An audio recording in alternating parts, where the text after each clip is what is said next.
No niin, päiväarvoitus. Mikä on tämä ääni? Tuolla on naputus tuolla taustalla. Moottori kuulostaa käyvän hyvin. Siihen on vaihtu apulaitehiina, kiristin, laturi. Turpola ajettu 20 000.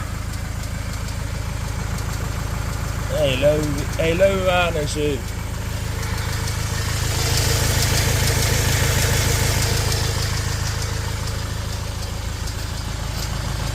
Olen paikallistanut, että sitä täältä jostakin takkaa kuuluu, mutta onko hyviä ideoita, että